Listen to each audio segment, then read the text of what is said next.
warahmatullaahi wabarakaatu walaalku soo dhawow koorsada social media marketing waxaan faahfaahin ka siinaynaa waxyaabaha lagu baranayo xirfadda social media marketing ama koorsadan oo runtii aan ugu talagalnay 200 oo dhalinyaro inay ka faa'iideystaan hore waxay uga faa'iideystay 100 dhalinyaro hadana waxaan rajaynaynaa 100 kale oo dhalinyaro inay si free uga faa'iideystaan marka waxaan ku bilaabi doonaa horta koorsadan dabcan aad bay muhiim u tahay marka waxaan arki doonaa inaad barato waa maxay muhiimadda ay ku leedahay inaad barato waxyaabaha koorsada lagu baranayo meesha lagu qaadanayo guud ahaan macluumaad dhameystiran ayaan ka siinaynaa marka walaal si wanaagsan u dhageyso si fiican u fahan markii aad si fiican ugu qanacdo kadib process ku xiga markaas aad u gudbaysaa ma ogtahay in baraha bulshada ama social media marketing ku ay tahay mid aad muhiim u ah saddex sababood baan soo qaadanayna oo ay muhiim u tahay in qof kasta xilligan ama sanadka hadda lagu jiro 2016 hadda bilaabanaya in ay muhiim tahay qof kasta inuu yaqaano maadaama hadda digital loo guuray sababta ugu horeysa oo qofku ay muhiim u tahay inuu social media marketing u yaqaano waxa weeye waxay ku furaysaa fursad shaqo oo badan shirkadaha maanta waxay raadinayaan xirfadlayaal ku fiican suuqgeynta online-ka waxaad ku shaqeyn kartaa freelancer ama agency ama shirkadaha waaweyn ayaa la shaqeyn kartaa sababtoo ah maanta businessyadu kulligood waxay doonayaan qof suuqgeynta ku takhasusay ama aqoon fiican u leh suuqgeynta online-ka si freelancer ahaan baad u shaqeyn kartaa shirkadaha ayaa la shaqeyn kartaa bogagooda aad u maamuli kartaa businessyada Facebook-gooda Instagram-kooda TikTok-gooda ayaad u maamuli kartaa xayeysiinta aad u saari kartaa marka freelancer ahaan baad ku shaqeyn kartaa adoo gurigaaga jooga ayaad la shaqeyn kartaa businessyadii adigoo u maamulaya bogagoodii marka ay wax ku xayeysiinayeen agency baad furan kartaa xayeysiinta ka shaqeeya shirkad baad furan kartaa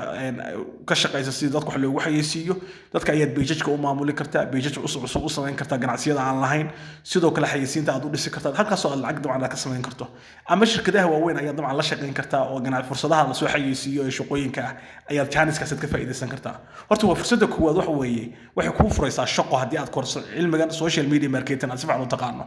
fursad labaad waxa weeye sababta labaad ay tahay qof kasta inuu bartay waxa weeye waxay ka caawinaysaa kobcinta ganacsigaaga haddii aad hore ganacsi u lahayd ganacsigaaga sidaad u kobcin lahayd ayuu social media marketing ka caawinaya maadaama aad baranayso platformyada baraha bulshada oo runtii aan meesha ugu badan ay wax lagu soo bandhigo macaamiisha ugu badan ay joogaan haddii aad leedahay ganacsi ama channel online ah tusaale Facebook page baa leedahay online oo aad jeceshahay ama koorsooyin aad ku soo bandhigto ama aqoon aad leedahay inaad ku soo bandhigto marka waxa weeye aad bay muhiim u tahay xirfadan marka waxay kuu ogolaanaysaa inaad gaarsiiso badeecadaada ama adeeggaada hayso dad badan inaad gaarsiiso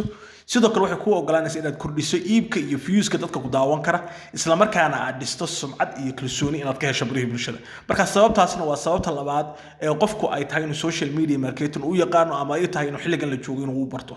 sababta saddexaad oo social media marketing loo bartaa waxa weeye waxay fursad kuu siinaysaa inaad hesho dakhli joogto ah waxaad kasban kartaa lacag online adigoo adeegsanaya xayeysiinta sidoo kale affiliate marketing inaad shirkadaha affiliate-ka bixiya productyada affiliate-ka bixiya inaad alaabtooda soo qaadato xayeysiin ku samayso kadib marka laga iibsanayo adigana ay commission ku siiyaan sidoo kale consultant baad noqon kartaa la taliyaad noqon kartaa businessyada dadka marka ganacsiyada ayaa la talin kartaa oo kala talin kartaa arrimaha bulshada baraha bulshada ay qaabka marka ganacsiga xayeysiinta loo maamulo marka saddexdaas sababood baa muhiim ah sababta kale waxaan ku sheegnay fursad shaqo ku furaysaa fursadda labaadna waxay ku ogolaanaysaa inaad ganacsigaaga ama sumcadaada inaad kor u qaado ay ku ogolaanaysaa fursadda saddexaadna waxa weeye dakhli ayaad ka sameyn kartaa marka koorsada maxay ka kooban tahay horta koorsada way duuban tahay casharadu way duuban yihiin waxyaalaha lagu baranayo waxa kamid ah kow sida Facebook page loo samaysto wax loogu xayeysiiyo loogu xirto WhatsApp-kaaga loo maamulo xayeysiinta ayaad ku baranaysaa sidoo kale waxaad ku baranaysaa Instagram account sida loo samaysto wax loogu xayeysiiyo sida Instagram account-kana loogu xirto Facebook maadaama Instagram-ka waxa iskala shirkadda Facebook iskala maata la isku yiraahdo marka Instagram account-kaaga sida loogu xirto Facebook page-ka tusaale haddii Facebook page xayeysiin soo dhigto xayeysiinta waxay ka soo muuqanaysaa Instagram-da soo dhigtana waxay ka soo muuqanaysaa Facebook sida marka la isugu xirto sidoo kale waxaad ku baranaysaa qodobka saddexaad WhatsApp business-ka iyo qaababka looga faa'iideysto WhatsApp business waa business gooni oo ganacsiga marka qaabab badan oo looga faa'iideysto runtii leeyahay sida looga faa'iideysto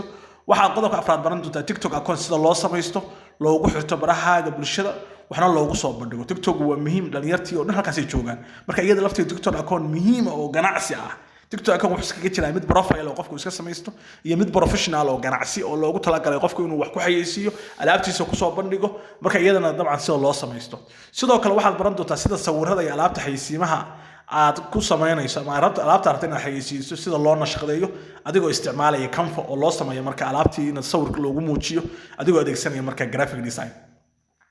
iyo sida loo samaysto logo iyo cover page oo runtii muhiim ah haddii aad business leedahay waa inaad looga leedahay sumad waa inaad leedahay sidoo kale Facebook cover page waa inaad leedahay marka iyagana lafteena shaqadaha sida loo sameeyo waa muhiim logooyinka iyo cover page qofka marka loo sameynayo $30 $40 ayaa laga qaadaa marka haddii aad barato kale loogada qaabka loo sameeyo coverka sida loo sameeyo dad baa adigu marka aad u sii sameyn kartaa oo lacag ka sameyn kartaa marka iyadana waa muhiim sida logooyada loo sameeyo koorsadan waxay ka kooban tahay 12 muuqaal bay ka kooban tahay waxa lagu qaadanaya Telegram waa koorso kooban oo runtii aad muhiim u ah muuqaalka ugu yar 12 daqiiqo soconaya waa 12 muuqaal kaliya oo focus ka saaraya practically xooga saaraya dhowrka qaybood 6 qaybood oo ka hadalnayna lagu baranayo marka walaal koorsadan ardayga qaadanaya ardayda dabcan badan baa soo dalbatay fursadda 200 arday baa loogu talagalay hore 100 baa u qaadatay hadda runtii inta in leeg baa soo codsatay marka waxa jira wax la yiraahdo diiwaangelin koorsada diiwaangelin hal iyo bar ah oo diiwaangelin oo loogu talagalay ardayda in lagu diiwaangeliyo hal iyo bar wax qof kasta uu awoodi karo waa $1 iyo bar xirfadda dhan ku baranaysa koorsadu waa free gabi ahaantiiba laakiin diiwaangelinta hal iyo bar ah marka hal iyo bar way diiwaangelin waqti yar bayna diiwaangelintu furnaanaysa ardayga markuu hal iyo barka diiwaangelinta la baxo isla markii wax loo diraya linkiga groupka cashada ay ku jiraan toos buu ugu biiraya marka hadii waqtiga kooban ee loogu talagalay marka in ardayda la diiwaangeliyo hadii waqtigaas ku dhaafo kale chance-kaas marka saas ugu kaaga lumay koorsadu qiimaheedii hore ay macnaha lacag bay isku bedeli doontaa fursaddan waxa loogu talagalay sanadka cusub in dhalinyartu ay ka faa'iideystaan runtii dhalinyaro badan hore uga faa'iideysatay marka walaal soo dhawow insha Allah chance-kan igu soo ku dhaafin